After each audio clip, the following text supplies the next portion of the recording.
বন্ধুরা, আজকের গল্পটা অন্যরকম হতে শুরু করেছে, তাই পুরো গল্পটি শোনার অনুরোধ রইল। তুমি চুপ করে শুয়ে থাকো কো, এই বলে শ্বশুর মলম এনে মালিশ করে দিচ্ছিল। আমি তখনও গামছা পরে আছি। এরপর শ্বশুর একটা ভ্যাসলিনের কৌটো নিয়ে আসলো। আমি ইতস্তত করার ভান করে বললাম, ইস, এ কি হলো? আমি হলাম সুমন। আমার স্ত্রী এখনো জীবিত।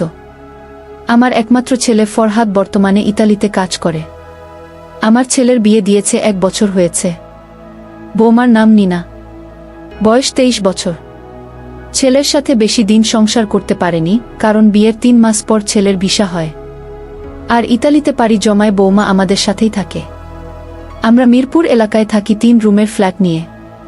বৌমা সবসময় বাড়িতে থাকলে শাড়ি না হলে ঢিলে টি শার্ট আর পাজামা পরে থাকে। এই বয়সেও আমি বেশ যুবক ধরনের। তবে আমার স্ত্রী অনেকটাই দুর্বল হয়ে গেছে, যে কারণে এখন আর আগের মতো কিছুই পারে না। এদিকে আমি কোথাও কি যে কিছু করব, তা লোকলজ্জার ভয়ে আর হয়ে উঠছে না। মাঝে মাঝে সিনেমা দেখে নিজেকে সান্ত্বনা দিই। সময়ের সাথে সাথে বৌমার প্রতি কেমন যেন একটা টান অনুভব করতে থাকি। গোসলের সময় প্রায় দিনই নীনা বৌমাকে কল্পনা করি। মাঝে মাঝে খেয়াল করতাম নীনা লম্বায় 5 ফুট 3 ইঞ্চির মতো। গরমকালে ঢিলেঢালা জামাকাপড় পরে। নীনা মোটামুটি ফর্সা। আমার স্ত্রীর আড়ালে আমি একটু একটু করে বৌমার কাছে যাওয়ার চেষ্টা করতাম, কিন্তু বৌমা তেমন আগ্রহ দেখাচ্ছিল না। একদিন আমি আর আমার স্ত্রী বাইরে গিয়েছিলাম। বাড়ির নিচে এসে স্ত্রীকে বললাম, তুমি নিচে থাকো, আমি বাজারের ব্যাগটা তুলে দিয়ে আসছি গো। আমি তাড়াতাড়ি বাজার নিয়ে উপরে উঠলাম। আমার কাছে চাবি ছিল, তাই দরজা খুলে বাড়িতে ঢুকলাম। কিন্তু বৌমাকে দেখতে পেলাম না। মনে মনে ভাবলাম, ওর তো এখন বাড়িতে থাকার কথা। বৌমার রুমের কাছাকাছি যেতেই ওর রুম থেকে কেমন যেন আওয়াজ পেলাম। রুমের দরজার কাছে গিয়ে দেখি দরজা একটু খোলা। সামান্য উকি দিতেই দেখি বৌমা সিনেমা দেখছে। বিছানার উপর দেয়ালে হেলান দিয়ে বসা।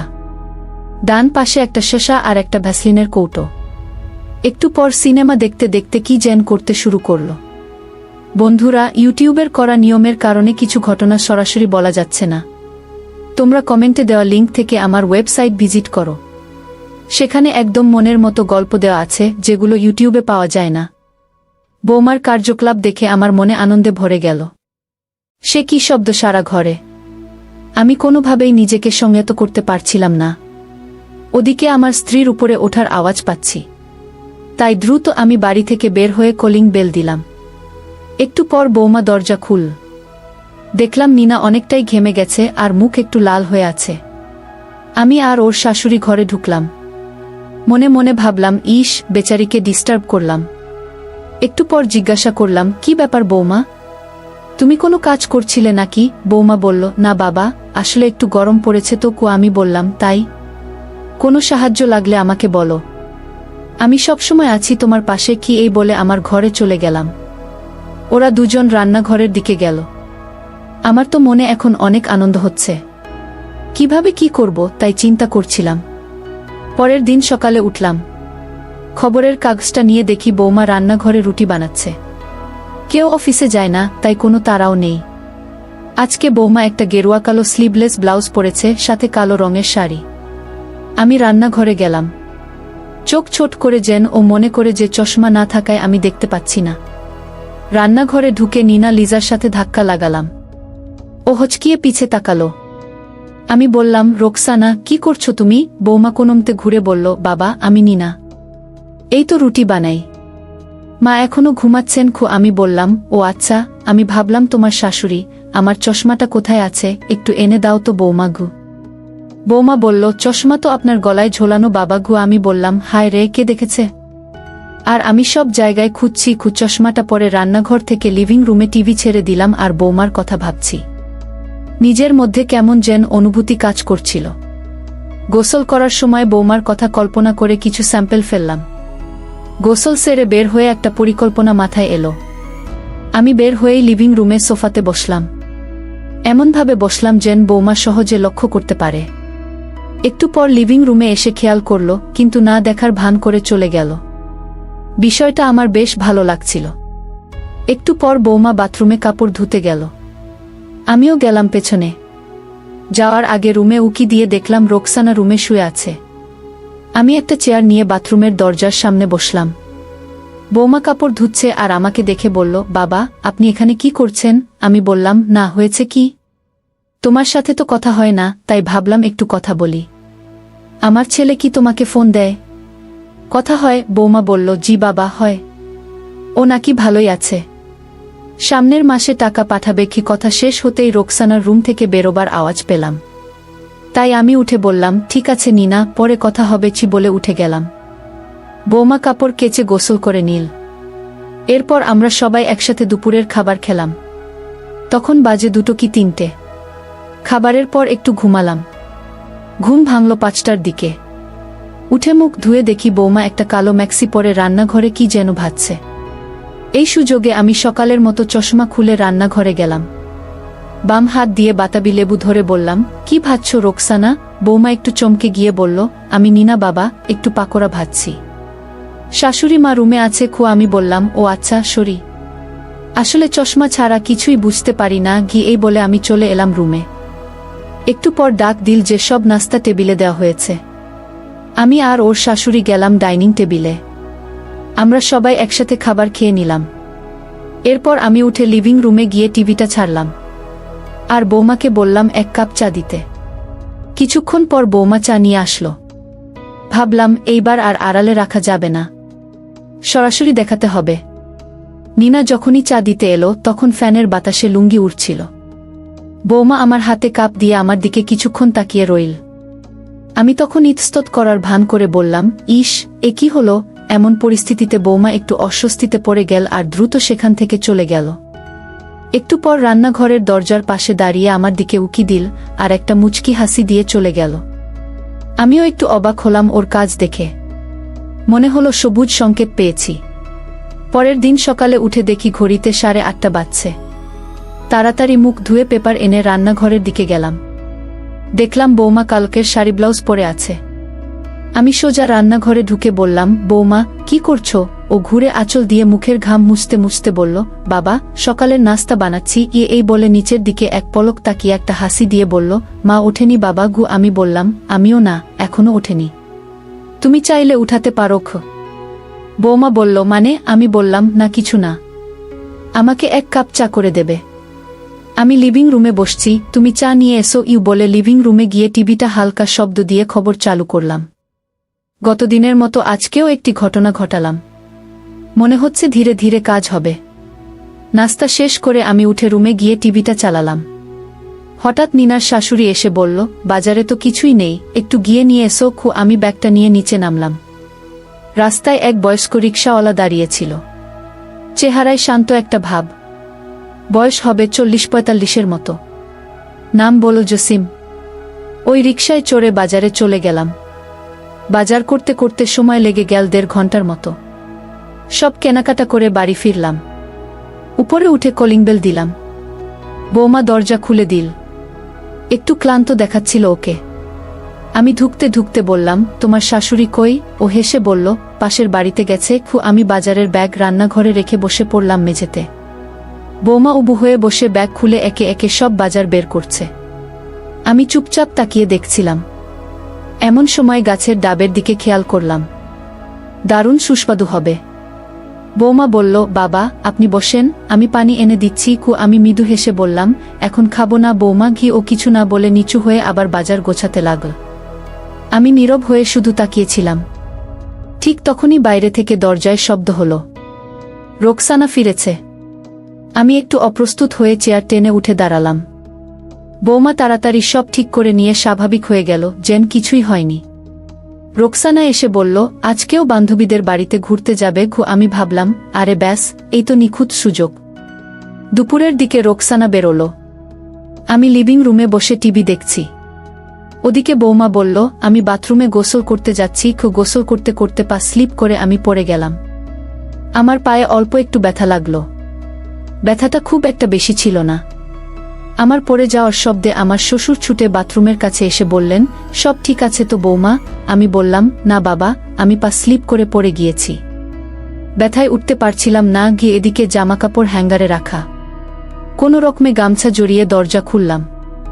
শ্বশুর দেখলেন যে আমি বাথরুমে চিত হয়ে পড়ে আছি। উনি তাড়াতাড়ি এসে আমাকে তুলে আস্তে আস্তে আমার ঘরে নিয়ে গেলেন। যাওয়ার সময় লক্ষ্য করছিলাম গামছা অগোছালো হয়ে আছে, আর শ্বশুর বারবার চোখে আমার দিকে তাকাচ্ছে। ঘরে নিয়ে যাওয়ার পর জিজ্ঞেস করলেন কোথায় ব্যথা লেগেছে। আমি বললাম আমার খুব একটা লাগেনি, আর আমি এখন ঠিক আছি। উনি আবার জিজ্ঞেস করলেন। আমি খানিকক্ষণ চুপ থাকার পর বললাম, বাবা, আমার পা আর কোমরে ব্যথা লেগেছে। আমার কথা শুনে শ্বশুর বলল, দাঁড়, তোমার প্রাথমিক চিকিৎসা করাতে হবে। আমি মলম দিয়ে দিচ্ছি, তাতে ব্যথা কমে যাবে। তুমি চুপ করে শুয়ে থাকো। এই বলে শ্বশুর মলম এনে মালিশ করে দিচ্ছিল। আমি তখনও গামছা পরে আছি। শ্বশুর আস্তে আস্তে চিকিৎসা শুরু করল। আমি শুধু বলছিলাম, ইস, ব্যথা লাগছে, আস্তে চিকিৎসা করুন বাবা। এরপর শ্বশুর একটা ভ্যাসলিনের কৌটো নিয়ে আসলো। তারপর আবার চিকিৎসা শুরু করল। ঘণ্টাখানেক পর আমার একটু সুস্থ লাগছিল। শ্বশুর বলল, আমার ছেলে বাড়িতে থাকলে তোমার এত কষ্ট হতো না, তবে আমার ছেলের পরিবর্তে আমি তোমার কষ্ট দূর করে দিচ্ছি। কিছুক্ষণ পর শ্বশুর আমাকে আশীর্বাদ করলেন আর সব শেষে প্রসাদ দিলেন। আমি বললাম, আপনার তুলনা হয় না শ্বশুর আব্বা, আপনি আরেকটা কাজ করে দিন, ওই আলমারি থেকে আমাকে একটা ম্যাক্সি নামিয়ে দিন। সেই কখন থেকে গামছা পরে আছি শ্বশুর একটা ম্যাক্সি দিয়ে নিজের ঘরে চলে গেল, আর আমি ফ্রেশ হয়ে বিশ্রাম নিলাম। সন্ধ্যার আগে শাশুড়ি মা এলো। আমার রুমে এসে বলল, তোমার জামাই মানে আমার ছেলে কিছু টাকা আর একটা ফোন পাঠাইছে, বারডায় এক লোকের কাছে, তুমি গিয়ে নিয়ে এসো। আমি অবাক হয়ে বললাম, একটু পরে তো সন্ধ্যা গেলে যাবে। এমন সময় শ্বশুর আমার ঘরে এসে বলল, আমি যাব ওর সাথে। তাহলে তো সমস্যা হবে না। কথাটা শুনে আমি মুচকি হাসি দিলাম। আবার মনে হলো বুড়ো কিছু মতলব পাকাচ্ছে। আমি একটু তাড়াহুড়ো করে তৈরি হলাম, সাদা হাতাকাটা ব্লাউজ, গোলাপি শাড়ি, চুল বাঁধা। আমি আর শ্বশুর নিচে এসে দেখি জসিম কাকা রিকশা নিয়ে দাঁড়িয়ে আছে। ওদিকে আকাশটাও কেমন মেঘ মেঘ করছে। বৃষ্টি নামার আগে আমরা বেরিয়ে পড়লাম। বারডায় পৌঁছাতে বেশিক্ষণ লাগল না। যার কাছ থেকে জিনিস নেওয়ার ছিল খুব ভদ্র মানুষ, ফোনটা দিয়ে দিলেন। এরপর এটিএম থেকে টাকা তুলে আবার রওনা দিলাম। সব কাজ শেষ করতে প্রায় 1 ঘন্টা লেগে গেল। রিকশায় উঠে পড়তেই টিপটিপ করে বৃষ্টি নামল। আমার মন কেমন যেন অস্থির হয়ে আসছিল। একে বৃষ্টি, তার উপরে এই দিকের রাস্তাটাও বেশি ভালো না, একদম ভাঙাচোরা রাস্তা। বৃষ্টির পানির কারণে রাস্তার খানাখন্দ বোঝা যাচ্ছে না। আচমকা রিকশা এক জায়গায় গড়াতে যেতেই আমরা দুজনেই একটু কেঁপে উঠলাম রিকশার ঝাঁকিতে। শ্বশুর সুযোগ বুঝে বলল, তুমি শক্ত করে ধরো। আমি গাছের ডাব ধরে রাখি। বৌমা বলল, ইস বাবা, কি করছেন? কেউ দেখলে ঝামেলায় পড়ে যাব। শ্বশুর বলল, কেউ দেখবে না বৌমা, তাছাড়া রিকশার পর্দার কারণে কিছুই বোঝা যাবে না, তুমি শুধু ওই দিকে মনোযোগ দাও। একটু পর বৃষ্টি আরও বেড়ে গেল, তাই জসিম কাকা রিকশা একপাশে রেখে একটা দোকানে আশ্রয় নিল। এদিকে আমি আর শ্বশুর রিকশার মধ্যে বসে আছি। প্রায় আধা ঘন্টার মতো শ্বশুর গল্প করলেন, কিন্তু রিকশার মধ্যে খুব একটা সুবিধা পেলাম না। বৃষ্টি সামান্য কমানোর পর আমরা বাড়িতে চলে এলাম। বৃষ্টির কারণে জামাকাপড় কিছুটা ভিজে গেছে। আমি দ্রুত বাথরুমে ঢুকে সব চেঞ্জ করে নিলাম। এরপর ব্লাউজ আর পেটিকোট ভালো করে বারান্দায় শুকাতে দিলাম। রাতে খাবার খাওয়ার সময় শাশুড়ি মা বলল, পরশুদিন আমার ভাইয়ের ছেলের বিয়ে ঠিক হয়েছে, সেখানে দাওয়াত খেতে যেতে হবে। অনেক দূরের পথ, সেই কক্সবাজার, তাই আজকে থেকে লেগেজ গোছানো শুরু করে দাও। শাশুড়ির কথা শুনে মনটা আনন্দে ভরে গেল। এই সুযোগ কাজে লাগাতে হবে। দেখতে দেখতে যাওয়ার দিন চলে এলো। আমরা রেডি হয়ে বেরিয়ে পড়লাম কমলাপুর স্টেশন যাওয়ার উদ্দেশ্যে। দীর্ঘ 9 ঘন্টা যাত্রা করে আমরা বিয়ে বাড়িতে চলে এলাম। বিয়ে বাড়িতে পৌঁছে দেখি আমার জামাকাপড় ছাড়ার জায়গা নেই, কারণ আরও কিছু আত্মীয় এসে পড়েছে। আমি শাশুড়িকে বিষয়টা বললাম। তখন শাশুড়ি বলল, আমি তো ভুলেই গেছি যে আমার ছোট ভাইয়ের ফ্ল্যাটের নিচতলায় আরও একটা ফ্ল্যাট খালি পড়ে আছে, আর তাতেও ঢালা বিছানা পাতা আছে। তুমি সেখানে গিয়ে ফ্রেশ হয়ে নাও। আমি তাড়াতাড়ি সেখানে চলে গেলাম। গিয়ে দেখি ফ্ল্যাটটা 2 বেডরুম ফ্ল্যাট, আর ফ্ল্যাটের সঙ্গে একটা ছোট্ট বারান্দা আছে। বড় শোবার ঘরের সঙ্গে একটা সুন্দর টবওয়ালা বাথরুম অ্যাটাচ করা আছে। বাথরুমে গিজার লাগানো থাকায় গরম জল পাওয়া যাবে দেখে আমি খুশি হলাম। আমি ব্যাগটা রেখে বাথরুমে গেলাম আর ফ্রেশ হয়ে স্নান সেরে নিলাম। এমন সময় দেখলাম শ্বশুর চলে এসেছে। আমি শুধু একটা গামছা জড়িয়েছিলাম। শ্বশুর বলল, আরে বৌমা, তুমি এখানে? আমি বললাম, আসলে সারা পথ যাত্রা করে অনেক ক্লান্ত লাগছিল, তাই স্নান করে নিলাম। শ্বশুর বলল, তুমি এদিকে এসো, তেল মালিশ করে দিচ্ছি, তাহলে দেখবে ভালো লাগবে। আমি বললাম, হ্যাঁ বাবা, তাই করুন। শ্বশুর বলল, আগে এখানে উবু হয়ে বসো, আমি তেল নিয়ে আসি। কিছুক্ষণ পর শ্বশুর আমার সেবা করতে শুরু করল।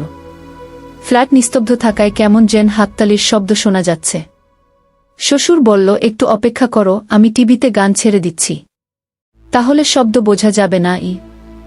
ঘণ্টাখানেক আশীর্বাদের পর শ্বশুর আমাকে প্রসাদ খেতে দিলেন আর বললেন, তোমার মঙ্গল হোক। বিয়ে বাড়ির শুরুটা বেশ ভালোই হলো।